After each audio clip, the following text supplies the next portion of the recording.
The reason that you're frustrated with men is because you're comparing men to yourself. When you stop doing that and you just see men as men that need something different than you, that want different things, that communicate differently, that thrive in different ways than you do as a woman, then suddenly you're like, oh, it's a whole new language. I could just speak this other language and suddenly I can connect with him. Hey everybody, welcome back to another episode of Ancient Intelligence. You've got your host Anya Shack, and today we're going to jump into a subscriber Q&A episode. Really excited, haven't looked at the questions really, so just pulling up YouTube right now and looking at everyone's questions. We've got some good ones here. I'm excited. I have this like energetic vibe going on right now because after this, I'm going to hop on a plane to go to Buenos Aires. I am excited. I'm going to be spending the next few weeks working from there and living there. And yeah, I love Buenos Aires. The first time I went was like 3 years ago, and I just was quite struck by the beauty of the architecture. And there was something really amazing. I got to see a lot of masculine, feminine harmony depicted as I walked the streets in the beautiful architecture all around me, the parks. So I'm excited to be back in that energy. It's going to be really fun. But if anyone lives in Argentina, give me some recs in the comments. What's your favorite thing about Buenos Aires? Okay, moving on from Buenos Aires, let's get into the Q&A. So number one, what do you think of children growing up with two mothers or two fathers, i.e. gay couples? Do you support these kinds of family structures, or do you think families should only consist of a mother and a father? Uh, okay, just off the cuff, right? I purposely didn't want to look at these questions before. So, story time. I have a really good friend, couple who they live in Florida, and they're a gay couple. And I've known one of them, one of the gentlemen, for many, many years. We've been friends. We've did, self-development work and healing together. And when he met his husband, it was just his boyfriend at the time. It was so beautiful. And uh, just their love is quite enduring, and they have a really interesting, beautiful, masculine, feminine polarity going on between the two of them, which is quite amazing to see. It's almost like they have it figured out better than so many straight couples because they're just like really clear with their boundaries and their guidelines. Now, something that they said to me really impacted me many years ago, and when the conversation about children came up for them, they both kind of decided very much so they really believe in this, in that they will not be having children and they will not be adopting children because they deeply, deeply believe that a child should have a mother, right? That's their belief and their uh, relationship and their love story. They believe because of the way it is and the fact that there is no mother and woman involved in their love story, they're opting out of having children. I thought that was really interesting. And I think, as a general answer to your question, I do think every child, the ideal scenario, every child should have a mother and a father. Absolutely. And aunties and uncles and, the tribe that so many of us are missing these days. But I do think that at a high level, it's really important. And when people are tuned into this, and it's mostly like deep thinkers and like empaths that are really tuned into the emotional states of people and children, I've found have this perspective.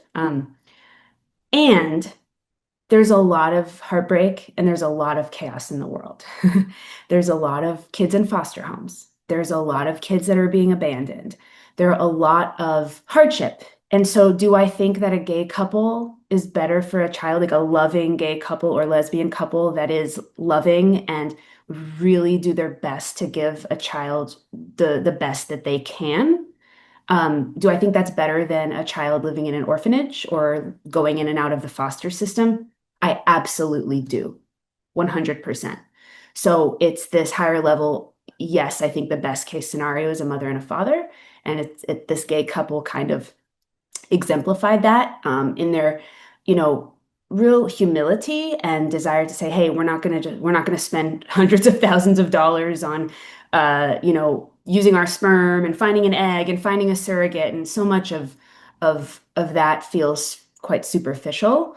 And so I love their perspective there. And children that are already born that need support, I do think that gay couples adopting those children is a beautiful thing and helping them have better lives than they would have otherwise. Okay, number two, would you say you can tell where a man's attention or focus is by looking at him? I feel like part of our etiquette is noticing his focus and picking a good time to interrupt, but I don't think I've ever seen a woman do it the same way we would. Yeah, interesting. You're saying that, a man is really good at knowing when another man is available to be interrupted or he's really deep in focus. And that makes sense because men get each other and they see what each other needs because, I'm a man, so I know what another man needs. That's the quintessential problem in men and women relating to each other is so much of the narrative and so much of women's mindsets are stuck in comparing him to what a woman would need or what a woman would do. And that's, taking from Alison Armstrong, who is like the original queen of understanding men and women and doing all this work.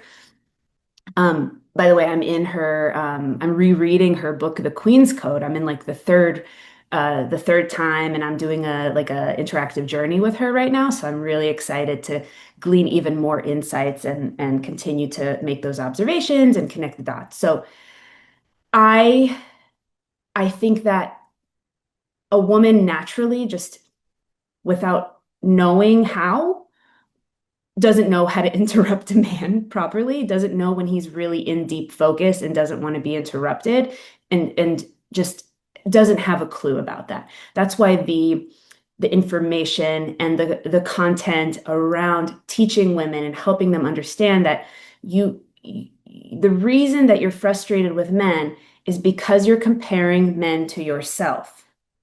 When you stop doing that and you just see men as men that need something different than you, that want different things, that communicate differently, that um, thrive in different ways than you do as a woman, then suddenly you're like, oh, it's a whole new language. I could just speak this other language and suddenly I could connect with him.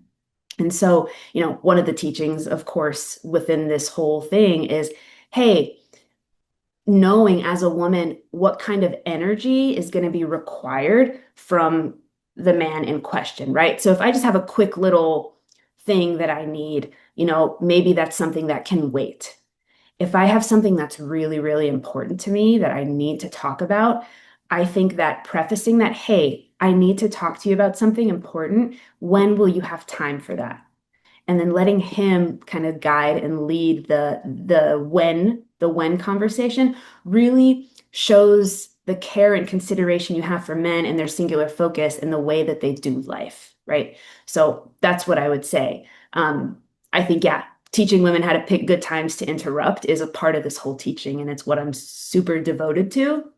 And actually, this is fun. I'm like playing around with this, but I'm creating this mastermind, and so I'm going to start sharing about it here, where there's going to be teachings on this, application to your personal life, really just a space to deepen into all of these teachings and frameworks, and a space for deep thinkers, really thoughtful individuals that are gravitating towards this space already, and just creating this mastermind kind of container where you feel like every week you have this amazing space to learn and grow and deepen and have breakthroughs around all this kind of content. So I'm excited to share more about that when it's ready.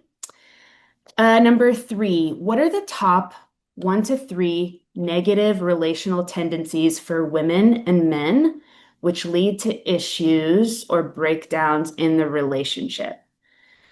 What are things men and women too easily overlook in the other person within a relationship?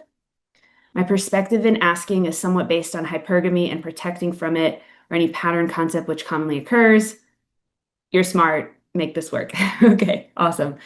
Well, just off the cuff, let's see. Number one, most negative relational tendency is for like what I just said. Women seeing men behave and do what they do and deciding that it's wrong because they're comparing it to what a woman would do.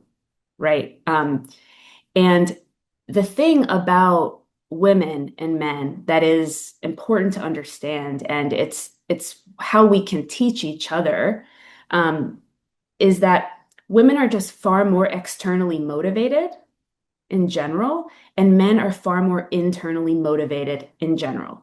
What do I mean by this? Well, as a woman, I can know that I have a certain amount of time and a certain amount of things to get done. And then someone in my community, in my tribe, will ask me for something or ask me to show up at something. And I have this because women are just much more than men, or actually, I don't think men feel this to this degree, but women are more scared of disappointment, more scared of upsetting others, like constantly. Just there's this heightened sense of fear and alertness that women constantly have. And I do think it goes back to our evolution, our evolutionary biology and psychology, and that we did need to please others and be in high alert to make sure that we were safe, right? And so we have this tendency to want to overdo and overgive and say yes and say yes and say yes. And so sometimes we like overdo things to the point of exhaustion, and then we fall apart. Whereas I think men are really, but it comes from a really good place, right? We want to, we're carers, we're nurturers, we want, you know, the kid's birthday cake to be perfect, perfect with the exact 17 colors that he loves. And, you know, we want all of that. And I think there's something beautiful to that. On the flip side, I think men are really aware of their energy. I think they're really aware of their priority list. And I think they know how much energy they have and what things are going to, what is required for what, right? It's almost like imagine all the different tasks I feel like men have. They know how much energy is required for each task. And so I almost imagine like containers or like glasses, if you will, right? And they're different heights based on the energy required. And let's make energy like water for now. And so men are like, okay, they fill it up just to the top, just to fill the glass, get the thing done. And they're not going to do any less because the thing won't get done, but they're not going to do any more because it's a waste of time and it's a waste of their energy. And men have really finite energy because men use their energy to the maximum. Whereas women are kind of a little more like multitask, diffuse focus. We're doing a lot of things at once. We're not maxing out our energy all the time. And I think why women are so freaking exhausted all the time is because they're trying to do that in the masculine way of working, and they're getting exhausted, and then they still have the tendencies to want to overdo, and so they're more exhausted because men know how to thrive in that environment and women don't. They're using like women's coding to try to thrive in a male, you know, in a hypermasculine environment. And so it's really interesting. So um I love this conversation, but basically like men know, right, how much to fill everything up, whereas women will try to overflow everything, even if just a little bit is required because they're trying to please, they're trying to be this like perfect person, and super exhausted. So understanding that women have this like deep need to be they're externally motivated, whereas men are quite intrinsically motivated. So if women only knew how to speak to and appeal to the intrinsic, like motivating force that is manhood, that is so amazing, that like built everything we see in this world, that like nothing would work without men, right?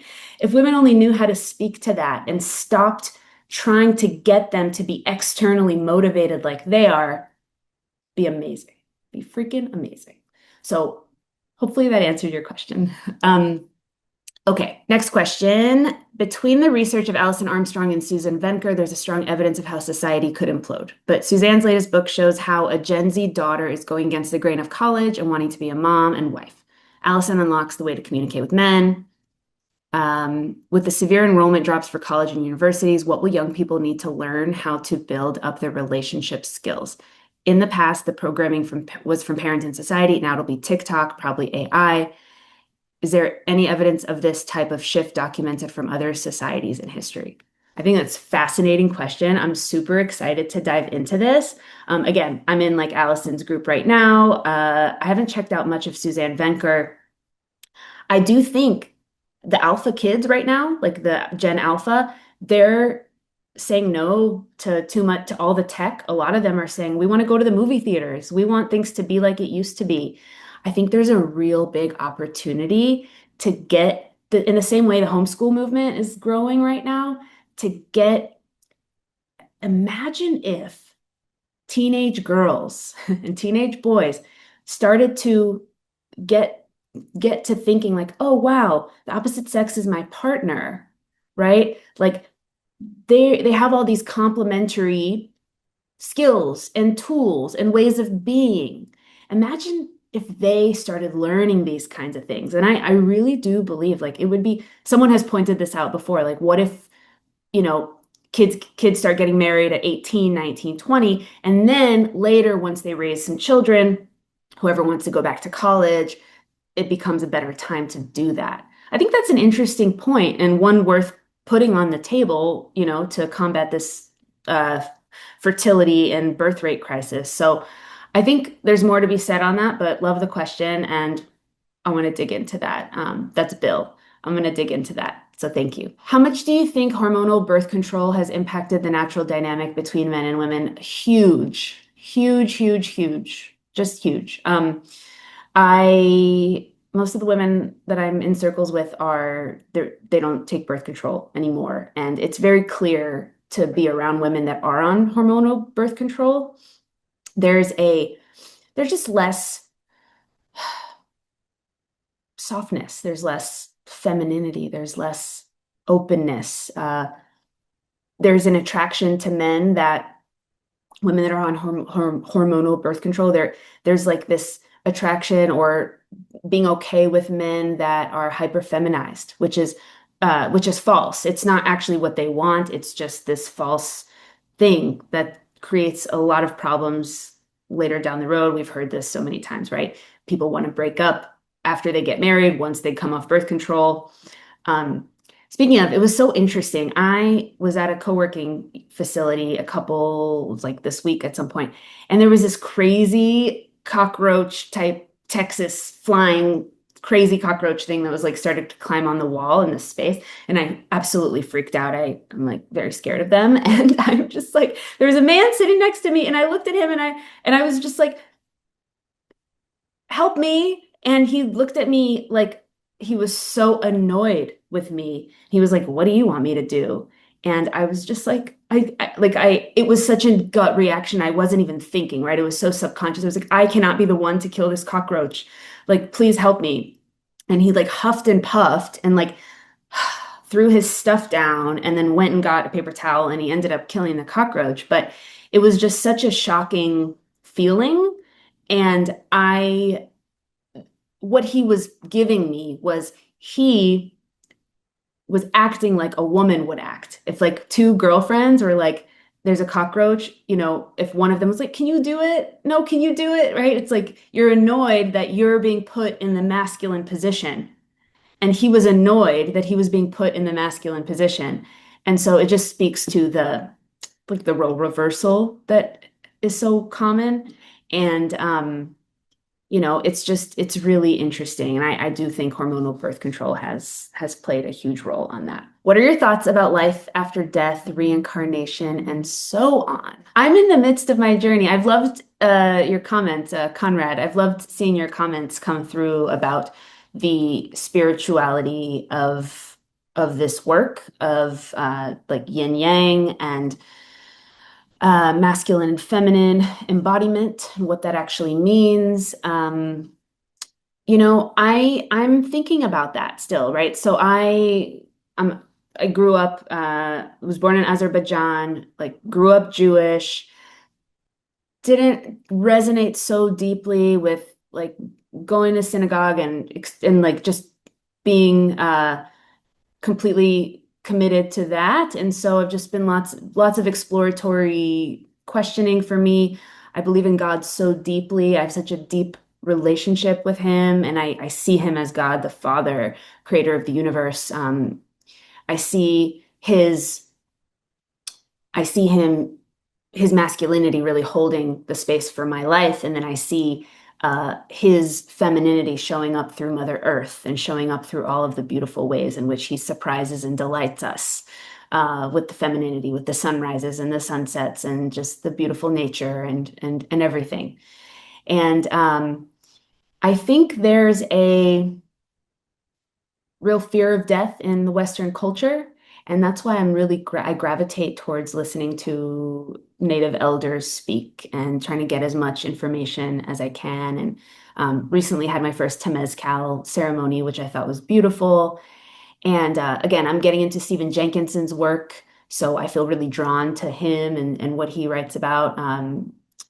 Started to read that book, Matrimony.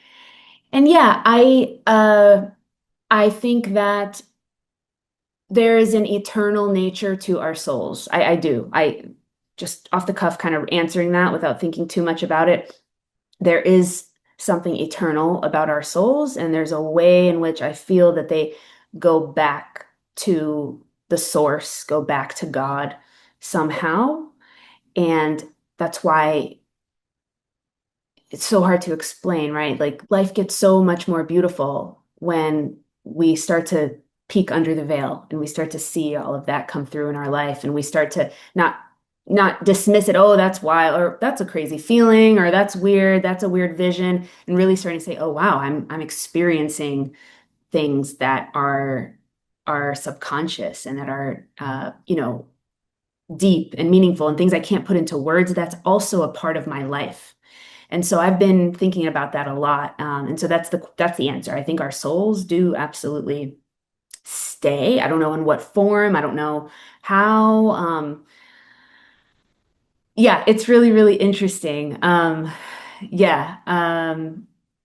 I remember I had a friend who is was from Haiti, and so would always talk about like voodoo culture and the Santeria, like spirituality. And I thought that was really interesting. I don't think I resonate the way that there's this like book, I forget what it's called, like the EFC or something, and there's like a lot of codes and things around reincarnation, and I'm not sure that I align there. I don't really get it, but again, things to think about and things to look into. So beautiful question, and I'm excited to get a little more deep into that.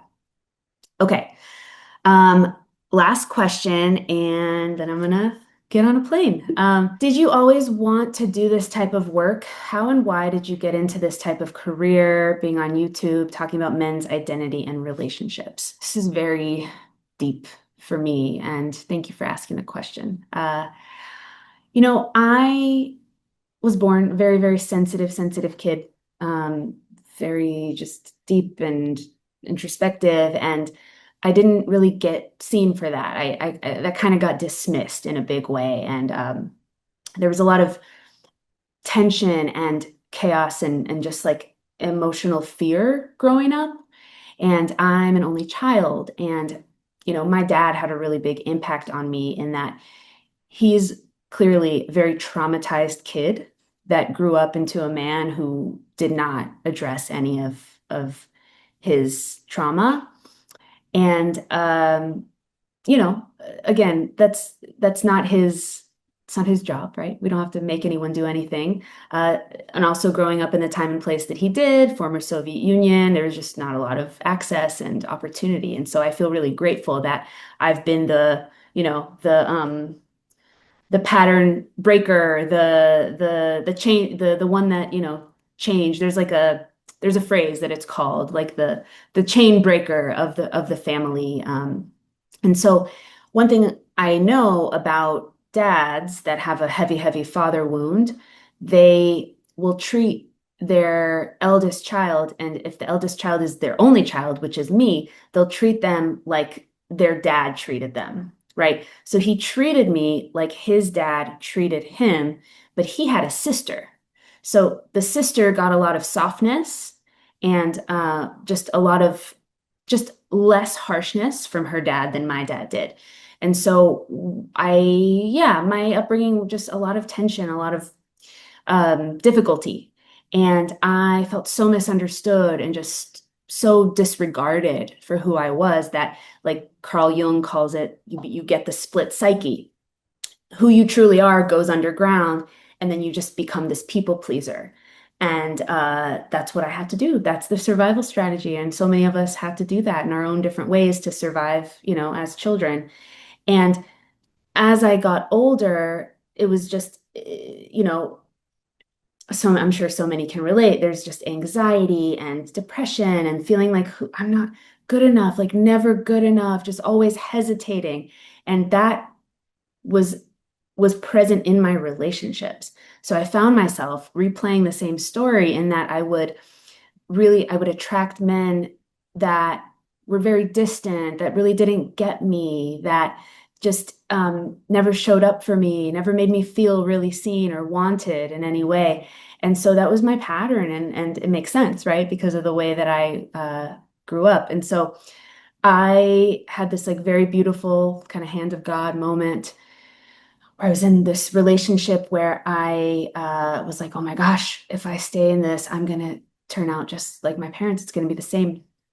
And I was like, I'm not. Like I'm brave, I'm strong. And I left that and I started my self-development journey. And so because my wounding was so caught up in like that masculine wounding and that like, oh my gosh, I have to be perfect. I like if I don't do everything right, then I'm not good enough. And I need to prove and I need to produce and I need to do all of this stuff that was there. And then I was having such a hard time with relationships. So I was just like deeply just ultimately trying to get my dad to love me. So I was just trying to understand, like, why did that work? Why did that man not call me back? Why? And I went into this deep, deep, um, experience of self-development. And this all started like 10 years ago, where my whole life really became centered around these incredible courses that I did. I did so much of this in Los Angeles, where it's a great place to do that. There was this amazing organization called MITT, and I started to understand like, oh wow, the masculine soul and femininity and what's important here, what have I been missing? And I started to really go deep into it. And then one of my first coaches, it's like 2 years, Coach Nick, wonderful, wonderful human being, changed my life, truly helped me reparent all of those heartbreaking experiences that I had as a child. And yeah, it like just for example, because sometimes these things can get a little esoteric, but I do this with my clients. We reparent moments that broke our hearts and that got stuck in our bodies as trauma. And if we don't reparent those things, then we will believe subconsciously that that's what we deserve. And then we keep getting disappointed. So, great example. Again, I don't want to overshare here, but just like a quick little example, just so people can get it. I got my first ever salsa CD. I love salsa dancing. Oh my gosh, I love it. I love Cuban music. I love it all. And I brought this home and it was so exciting. And I started playing in my room and I was dancing. And, my dad came in and he took the CD out and broke it. And he was just like, threw it on the floor like, you're too loud, right? You're being loud and shut up, effectively. And, that's his own what have you. We don't need to get into that. And I carried that with me my whole life. Like, oh, I'm not good enough. I can't be loud. I can't be fun. All of that. And then my coach reparented this with me, and we went through this beautiful process where I like really released that. And so what we did was we recreated that scene, except my dad or whatever archetypal father I imagined in my mind came into the room and was like, I love salsa. You're amazing. And then started dancing with me and like dipped me and like just was being like the ideal dad, right? Like this loving, fun, engaging dad. And years and years and years would go by. And uh, now when I think about that scene, I envision the fun dad, right? That's when you know that it's healed. It's healed. We're through it. And so that was a huge eye-opener for me. And I continued to do this work and I continued to get deeper and deeper. And then I became just very, very interested in, yeah, masculine soul, feminine soul. What is women's work? What is men's work? I started getting into women's work and sisterhood circles and that side of things. And then just being really uh, clear that, oh my gosh, there's like I had such a strong masculine wound, so I identify with that so deeply. And so many women do. And then men have such a strong feminine wound in so many circumstances. And that's why this is all kind of connected. It's all connected. And when it comes to being so curious about men's identity and relationship, it's almost like, we always want to know what the other is thinking or doing just so we can understand. And the narrative so much is women are right and women are doing things well and like men are just misbehaving and men don't understand and blah, blah, blah, blah, blah, which is the biggest falsity ever. And so that's why I think I've been really focused there, because I think there's a step one to saying, hey, let's stop comparing men to women. Let's look at men as men from a different angle. And then we can start building bridges. We can't build bridges with comparison. We just have to separate in sacredness, and then we can start building bridges. So that's what I'm doing. That's my mission, my purpose. And yeah, I was talking about the mastermind that I'm going to create. So it's all related to this. So I hope that was helpful. And yeah, a little bit of personal sharing there, which is always, tender and important and really, really important. And I'm just like so proud of my journey. And I'm so excited for anyone listening to this and where they're at on their journey. It's so meaningful. I truly believe that God gives us everything we need and everything we're supposed to experience to build ourselves up and to birth the gifts that we're meant to share with the world. And so I feel that for all of you listening as well too. So, all right, there it is. Subscribe to Q&A and let me know what y'all think in the comments, and until the next one. Hello, I hope you've enjoyed this episode. I'm so happy to be here bringing my wisdom, my truths, all the research I do into pop culture and evolutionary psych and beyond to bring men and women the information that we all need to know to find that ultimate harmony with each other. This is the mission. This is why I'm here. This is what I believe in. So if you found value in what I'm doing here, please help me grow the podcast. And you can do one of two things. Either share the episode with a friend or leave me a review on Spotify or Apple. This will help me so much. Until next time.